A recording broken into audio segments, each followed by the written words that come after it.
Les dieux ne sont donc pas seulement des puissances extérieures, objectives, ce sont aussi des pouvoirs intérieurs, car chaque fois que nous naissons à un autre monde, cela veut dire d'abord que nous avons fait naître en nous le Dieu qui correspond à ce monde. Ou dirons-nous maintenant que nous nous sommes élevés dans notre conscience. Sinon, il n'y aurait pas de jonction. Et nous donnons ainsi naissance à des dieux de plus en plus grands. C'est-à-dire que nous nous élevons de plus en plus dans notre conscience et que nous grandissons en divinité et en étendue. Il est dit en effet que les dieux naissent en nous, que les pères des hommes façonnèrent les dieux en eux comme un forgeron travaille la matière grossière dans sa forge. Et qu'en grandissant en nous, ils augmentent notre terre et notre ciel, c'est-à-dire les capacités de notre existence physique et mentale. Que les dieux soient dans toutes nos demeures, s'écrie le chantre védique. 4, 1, 18. Nous devons donc créer les dieux à notre tour, après qu'ils nous eurent créés, car la cause première est aussi le résultat final. Délivre ton Père, dans ta connaissance garde le sauf, ton Père qui devient ton Fils et qui te porte. 5, 3, 9. Peut-être comprenons-nous mieux maintenant que c'est le mantra védique, cette formule inspirée qui vibre comme un gong et fait sauter des murs en dedans. Nulle part dans le Veda il n'est question de surnaturel ou de miraculeux. Le surnaturel, disait Sri Aurobindo, est un naturel que nous n'avons pas encore atteint, ou que nous ne connaissons pas encore, ou dont nous n'avons pas encore la clé. Tout est le fruit d'une culture de soi progressive, d'un long voyage semé d'embûches, d'une patience conquête sur les forces d'obscurité, jusqu'au jour où la flamme a suffisamment grandi en nous pour briser son enveloppe. Alors s'accomplit la rédemption complète, la naissance du Fils par le sacrifice. Nous l'avons vu, sa masse de rouge ardent, un grand Dieu a été délivré de l'obscurité. 5, 1, 2. Mais nous ne sommes pas encore au cœur du secret védique. La naissance d'Agni, l'âme. Tant d'hommes ne sont pas nés, et seulement le début du voyage. Cette flamme intérieure, elle cherche, elle est le chercheur en nous, parce qu'elle est une étincelle du grand premier feu, et qu'elle ne sera satisfaite qu'elle n'ait retrouvé sa totalité solaire. Le soleil perdu dont parle sans cesse le Veda. Mais quand nous nous serons élevés de plan en plan, et que la flamme sera née successivement dans le triple monde de notre existence inférieure, physique, vitale, mentale, elle ne sera pas satisfaite encore. Elle veut monter, monter, et nous arrivons bientôt à une frontière mentale, où il semble qu'il n'y ait plus rien à étreindre, plus rien à voir même, et qu'il faille tout abolir pour sauter dans l'extase d'une grande lumière. On sent alors, tout autour, presque douloureusement, cette carapace de matière qui nous emprisonne et qui empêche l'apothéose de la flamme. On comprend alors le cri de celui qui disait « Mon royaume n'est pas de ce monde ». Et les sages védantins en Inde, et peut-être même les sages de tous les mondes et de toutes les religions qui n'ont cessé de dire « Il faut quitter ce corps pour embrasser l'éternel ». Notre flamme sera-t-elle donc toujours tronquée ici-bas, notre quête toujours déçue? Faudra-t-il toujours choisir l'un ou l'autre et renoncer à la terre pour le ciel? Mais par-delà le triple monde inférieur, les Rishis avaient découvert un certain quatrième, Turiyam Svid. Ils avaient trouvé la vaste demeure, le monde solaire, Svar. Je me suis élevé de la terre au monde du milieu, la vie. Je me suis élevé du monde du milieu jusqu'au ciel, le mental. Du firmament céleste, je suis allé au monde solaire, à la lumière. Yajur, Veda, 1767. Et il dit, mortels, ils accomplirent l'immortalité. Rig Veda, 1, 110, 4. Quel est-il donc, leur secret? Comment sont-ils passés du ciel mental au grand ciel sans quitter ce corps, sans s'extasier si l'on peut dire? Le secret est dans la matière, parce que c'est dans la matière qu'est enfermé Agni et que nous sommes enfermés. Il est dit qu'Agni est sans tête et sans pieds, qu'il cache ses deux extrémités. 4, 1, 11. En haut, il disparaît dans le grand ciel du supraconscient, que les Ritchis appelaient encore le grand océan. Et en bas, il s'enfonce dans l'océan sans forme de l'inconscient, qu'ils appelaient aussi le roc. Nous sommes tronqués. Mais les Ritchis étaient des hommes d'un solide réalisme. Le vrai réalisme, celui qui s'appuie sur l'esprit. Et puisque les sommets du mental s'ouvraient sur une lacune de lumière, extatique certes, mais sans prise sur le monde, ils se mirent en route par le bas. Alors commence la quête du soleil perdu, le long pèlerinage de la descente dans l'inconscient et la lutte sans merci contre les forces obscures. Voleurs du soleil, Panis et Vritras, Python et géants cachés dans l'enclos obscur avec toute la cohorte des usurpateurs. Ceux qui dualisent, ceux qui obstruent, ceux qui déchirent, ceux qui couvrent. Mais l'ouvrier divin, Agni, est aidé par les dieux, et il est conduit dans sa quête par le rayon intuitif, Sarama, le chien céleste au flair subtil qui le met sur la piste des troupeaux volés, étranges troupeaux qui brillent. Et parfois, une aurore fugitive éclate, puis tout s'efface. Il faut avancer pied à pied, creuser, creuser, lutter contre les loups qui se déchaînent plus on approche du repère. Agni est un guerrier. Agni grandit par ses difficultés. Sa flamme devient de plus en plus étincelante sous les coups de l'adversaire. Mais les Ritchis ne disaient-ils pas « La nuit et le jour allaitent tous deux l'enfant divin » 1, 95, 1. Ils disaient même que la nuit et le jour sont deux sœurs immortelles ayant un même amant, le soleil, communes en vérité, bien que différentes par leur forme. 1, 113, 2, 3. Les alternances de nuit et de clarté se précipitent. Arrive le jour enfin et les troupeaux de l'aurore surgissent, éveillant quelqu'un qui était mort. 1, 113, 8. Le roc infini de l'inconscient est brisé. Le chercheur découvre le soleil qui demeure dans l'obscurité. 3, 39, 5. La conscience divine au cœur de la matière. Tel est le secret du Veda, la victoire des 7 Rishi Angiras et des Navaguas, qui découvrirent le chemin des dieux.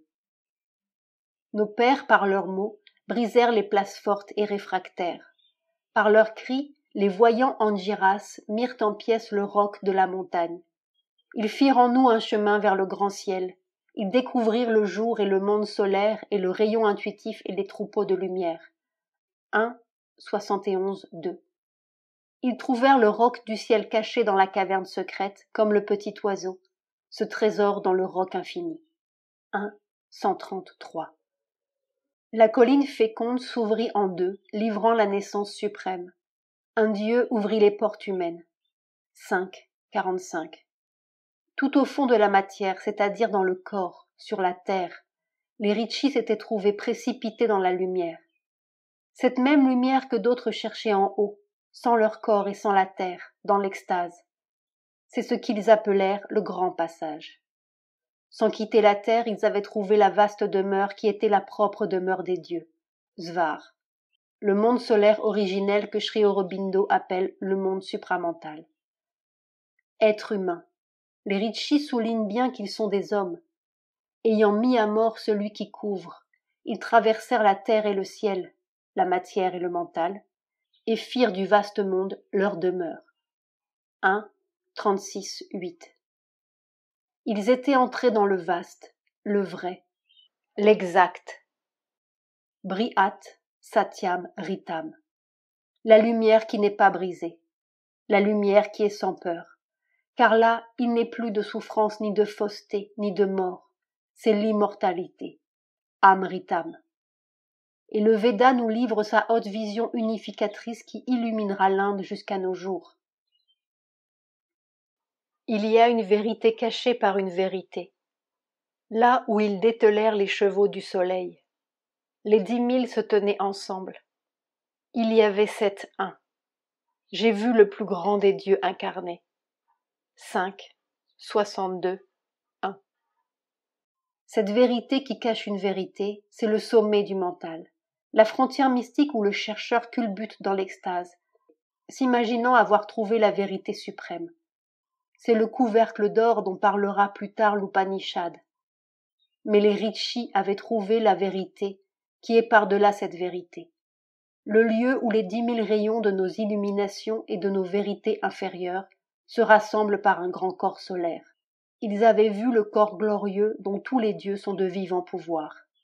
Tad et Kam. 7-1. Tat, Satyam. Cette vérité.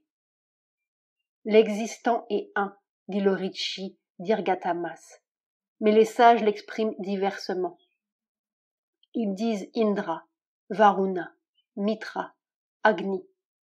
Ils l'appellent Agni, Yama, Matariswan. 1, 164-46. Mais cette vision solaire n'annule pas notre terre, elle l'accomplit. Alors, en vérité, ils s'éveillèrent, et ils virent totalement. Derrière eux, autour d'eux et partout, ils eurent en vérité l'extase même dont on jouit au ciel. Dans toutes les maisons fermées se tenaient tous les dieux. 4, 1, 18. Le soleil a envahi toutes nos demeures. Il a pris possession de tous nos actes et nos mouvements. La félicité divine est descendue jusque dans les cellules de notre corps comme un vin.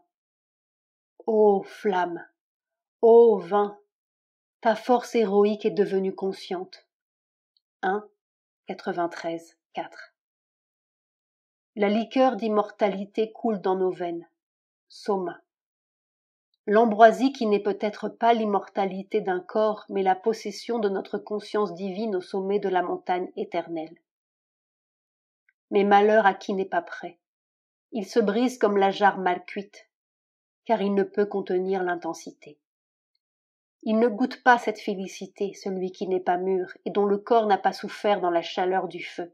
Seuls peuvent la supporter et en jouir qui ont été préparés par la flamme. 9, 83, 1.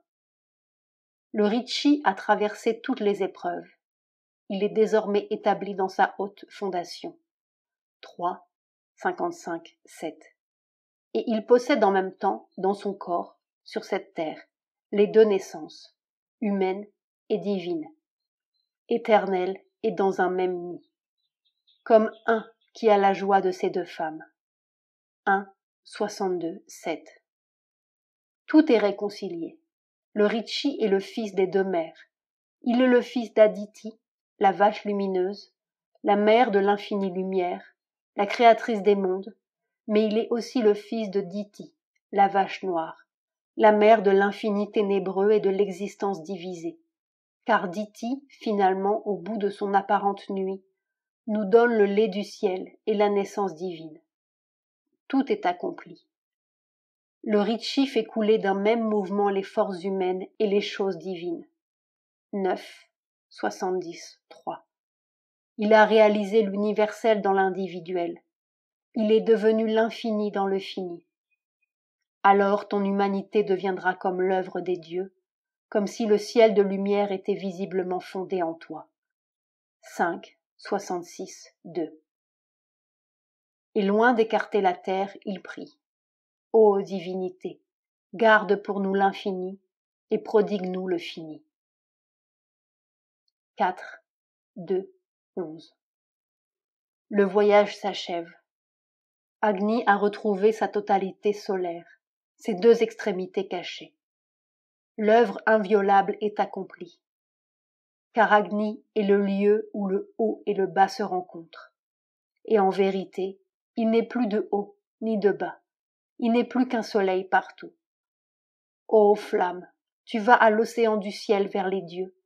Tu fais se rencontrer les divinités des plans, les eaux qui sont dans le royaume de lumière au-dessus du soleil, et les eaux qui demeurent en bas. 3, 22, 3. Ô feu, divinité universelle, tu es le nœud ombilical de toutes les terres et de leurs habitants. Tu diriges tous les hommes nés et tu les portes comme un pilier. 1, 59, 1. Ô flamme, Tu fondes le mortel dans une suprême immortalité. Tu crées la félicité divine et la joie humaine. 1:31:7.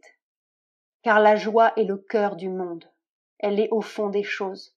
Elle est le puits de miel couvert par le roc. 2:24:4. En nous donnant les clés du Veda, dernier testament des âges de l'intuition, Sri Aurobindo nous a peut-être donné la clé de toutes les traditions, de l'Iran à l'Amérique centrale et au bord du Rhin, le secret de tous les chercheurs de perfection, d'Éleusis au Qatar et aux alchimistes, car il semble bien que l'on retrouve partout cette ancienne mémoire d'une grande vérité transmutatrice et de son obscurcissement, et de la quête et de la bataille des héros de la lumière contre les forces mauvaises, Indra et le serpent Vritra, Apollon et le python, Thor et les géants, Sigurd et Fafner.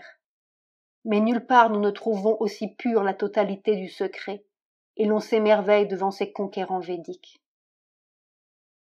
Ils n'avaient peut-être pas attelé la foudre à leurs chariots, ni pesé le soleil et les étoiles, ni matérialisé toutes les forces destructrices de la nature pour en faire des agents de massacre et de domination. Mais ils avaient mesuré tous les ciels et toutes les terres qui sont en nous. Ils avaient sondé l'inconscient et le subconscient et le supraconscient. Ils avaient déchiffré l'énigme de la mort et trouvé le secret de l'immortalité. Et surtout, ils avaient cette lumière arienne, cette assurance et cette joie, cette amitié de père à égal avec les dieux, que l'Arien a porté au monde avec lui. Le Veda et la destinée humaine. Saprem.